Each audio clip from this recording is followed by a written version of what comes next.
আসসালামু আলাইকুম রহমতুল্লাহি অবারাকাতু। প্রিয় বন্ধুরা, স্ক্রিন স্ক্রোলিং করতে করতে যদি আপনি এই পর্যন্ত এসে থেমে যান, তাহলে ভিডিওটি আপনার জন্য। আমরা যারা সারাদিন বসে বসে ঘন্টার পর ঘন্টা স্ক্রিন স্ক্রোলিং করি, তারা অনেকেই এই স্ক্রিন স্ক্রোলিং করি এই জন্য আমরা যেন কোনো একটি ভিডিও বার্তার মাধ্যমে আমাদের জীবনের সফলতার গাইডলাইন পেতে পারি। কিন্তু চমৎকার বিষয় হলো যে সফলতা বলতে আমরা যা জানি তা আসলে প্রকৃত সফলতা নয়। আমরা অনেকেই মনে করি সফলতা মানে দুনিয়াবী জীবনে আমি যা চাই তা পাওয়াই প্রকৃত সফলতা।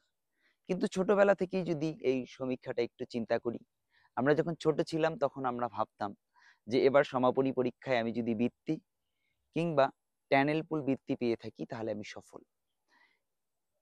এরপরে আমরা একটু বড় হওয়ার পর এসএসসি পরীক্ষার ক্ষেত্রে আমরা তখন ভাবি যে আমি যখন এসএসসি পরীক্ষায় এ প্লাস পাবো কিংবা গোল্ডেন এ প্লাস পাবো, এটা আমার সফলতা। সেম ভাবনা আমরা যখন এইচএসসিতে ভালো কিছু পেয়ে যাই তখন মনে করি এটাই আমার সফলতা। যখন বিশ্ববিদ্যালয়ে যাই তখন আমরা মনে করি যে আমার বিশ্ববিদ্যালয় জীবনে আমি যদি খুব ভালো রেজাল্ট করি কিংবা কোনো একটা ভালো বিশ্ববিদ্যালয়ের সুযোগ পেয়ে যাই পড়ালেখা করার, তাহলে এটা আমার সফলতা।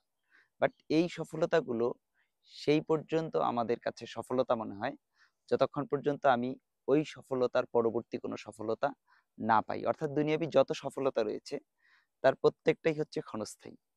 কিন্তু আল্লাহ রাব্বুল আলামিন যে সফলতার কথা আমাদেরকে বলেছেন, তথা জান্নাত প্রাপ্তির সফলতা, তা কিন্তু জান্নাত পাওয়ার পরে নতুন কোনো সফলতার দিকে আমাদেরকে টেনে নিয়ে যাবে না। অর্থাৎ জান্নাত প্রাপ্তিটাই হচ্ছে প্রকৃত সফলতা। তাই আল্লাহ রাব্বুল আলামিন কোরআনুল কারীমের মধ্যে বলতেছেন যে ফামান জুহজিহা আনিন নার ওয়া উদখিলাল জান্নাহ ফাকাদ ফাজ। যে ব্যক্তিকে জাহান্নাম থেকে বাঁচিয়ে জান্নাত প্রদান করা হলো সে হলো প্রকৃত সফল। এজন্য আল্লাহ রাব্বুল আলামিন আমাদের দৈনন্দিন জীবনে ৫ বার আমাদেরকে সালাতের আহ্বানের মাধ্যমে সফলতার আহ্বান করিয়েছেন। আমাদেরকে ৫ বার মুয়াজ্জিন বারবার স্মরণ করিয়ে দেয়, হাইয়া আলাস সালাহ, হাইয়া আলাল ফালাহ। তোমরা সফলতার দিকে আসো, সালাতের দিকে আসো। তার মানে প্রকৃত অর্থে কেউ যদি তার জীবনে দ্বীনকে মেনে নেয় তাহলে সে সফল। আসসালামু আলাইকুম ওয়া রাহমাতুল্লাহ।